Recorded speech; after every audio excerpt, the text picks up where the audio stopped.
صلی اللہ علی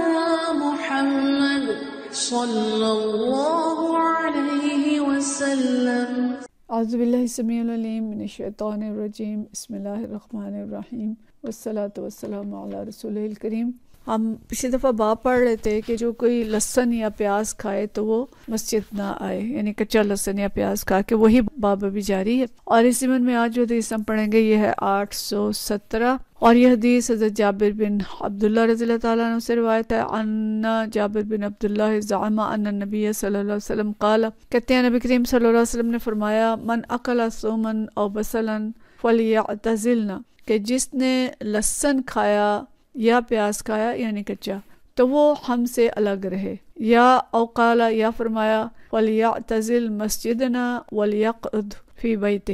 یا فرمایا کہ ہماری مسجد سے، ہماری مساجد سے الگ رہے اور گھر میں بیٹھا رہے۔ وَأَنَّ النَّبِيَّ صلی اللہ علیہ وسلم اوتِیَ بِقِدْرٍ فِيهِ خَضْرَاتٌ مِّن بَقُولٍ، نبی کریم صلی اللہ علیہ وسلم کے پاس ایک ہنڈیا لائی گئی اور اس میں کچھ سبزیاں تھیں، اور بقول کوئی ساگ کی قسم کی کوئی چیز ہوتی ہے، اس میں کچھ سبزیاں تھیں ساگ کی قسم کی۔ فوجد لها ريحا، تو آپ صلی اللہ علیہ وسلم نے اس کی بو محسوس کی۔ فسأل، پوچھا کہ بھئی یہ کیا ہے؟ فأخبر بما فيها من البقول، تو بتایا گیا کہ اس میں یہ فلاں چیز ہے،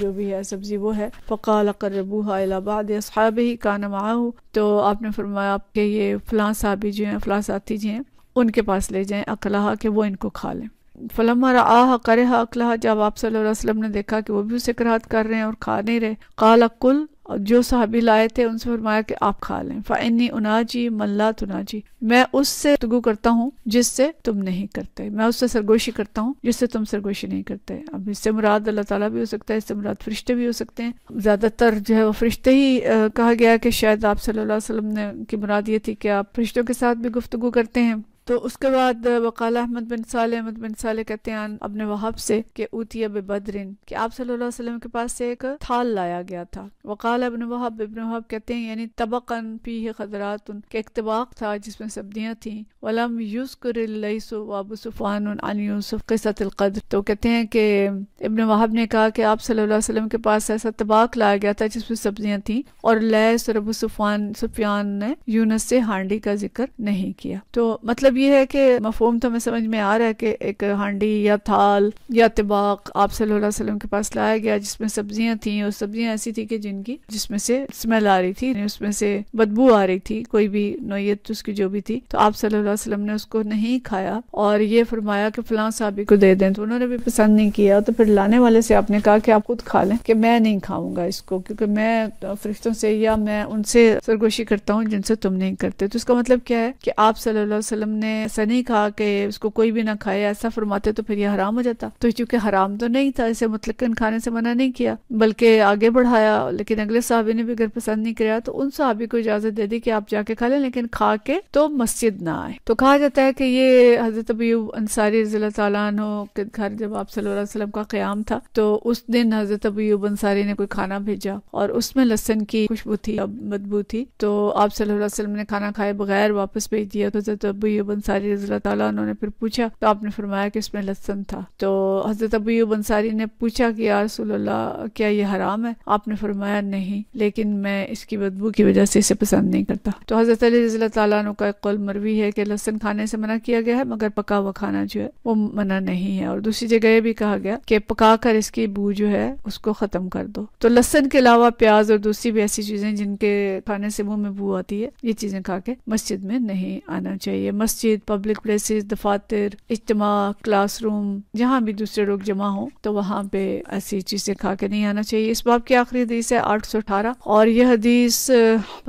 حدثنا ابو معمر قال حدثنا عبد الوارث عن عبد العزیز قال، فرماتے ہیں سأل رجل انس بن مالک، ایک شخص نے حضرت انس بن مالک رضی اللہ تعالیٰ عنہ سے پوچھا، ما سمعت نبی صلی اللہ علیہ وسلم یقول فی الصوم، کہ آپ نے نبی کریم صلی اللہ علیہ وسلم سے لہسن کے بارے میں کچھ سنا؟ فقال، انہوں نے فرمایا، قال النبی النبی صلی اللہ علیہ وسلم کہ آپ صلی اللہ علیہ وسلم نے فرمایا من اکل من هذه الشجرة فلا يقربنا کہ جس شخص نے یہ اس پودے میں سے کچھ کھایا ہو تو وہ ہمارے ساتھ نماز نہ پڑھے، ہمارے قریب نہ آئے، اور لا یصلین معنا یا ہمارے ساتھ نماز نہ پڑھے۔ تو مطلب یہ دیکھیں اب یہ تقریباً 4 حدیث ہم نے پڑھی اور ان سب کے اندر ایک ہی بات ہے کہ ایسی کوئی چیز کھا کے یا پہن کے یا کوئی بھی ایسی چیز جو کہ دوسروں کو تکلیف دینے کا باعث ہو اس سے دور رہا جائے۔ اور یہ اسلام کا بڑا ہی خوبصورت ایک کہہ لیں کہ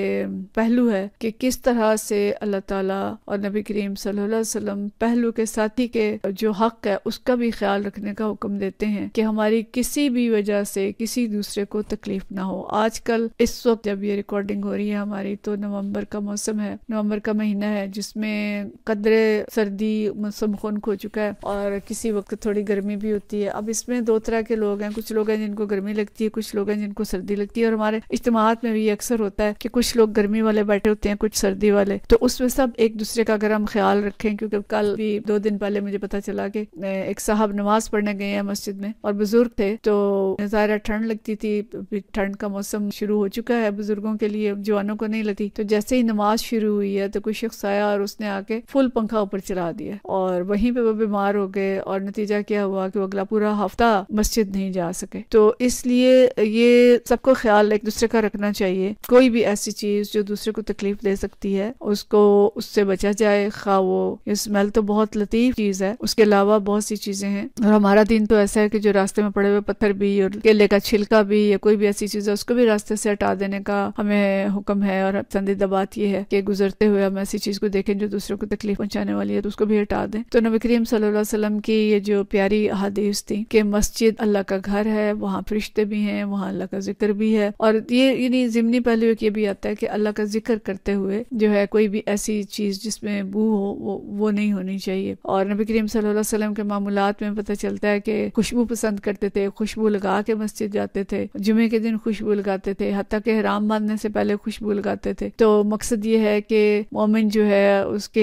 سے خوشبو ہی آنی چاہیے، بدبو نہیں آنی چاہیے کسی بھی نوعیت کی، اور اس کی جو ہستی ہے وہ دوسروں کے لیے باعث خیر ہونی چاہیے، تکلیف پہنچانے والی نہیں ہونی چاہیے۔ تو جو دین اتنا لطیف ہے وہ یہ کیسے پسند کرے گا کہ ہماری زبان سے کسی کو تکلیف ہو یا ہمارے ہاتھ سے کسی کو تکلیف ہو یا ہم کسی کا حق ماریں یا ہم کسی کے ساتھ زیادتی کریں۔ تو ان تمام چیزوں کا خیال رکھیں تو اللہ تعالی ہم سے راضی ہو، اور نبی کریم صلی اللہ علیہ وسلم کی چھوٹی چھوٹی سنتوں پہ بھی ہم عمل کریں اور بڑی بڑی سنتوں پہ بھی عمل کریں، اور اللہ تعالی راضی رہے اور ہم اللہ تعالی اور نبی کریم صلی اللہ علیہ وسلم کی خوشنودی حاصل کرنے کی فکر کریں۔ وآخر دعوانا ان الحمد للہ رب العالمین۔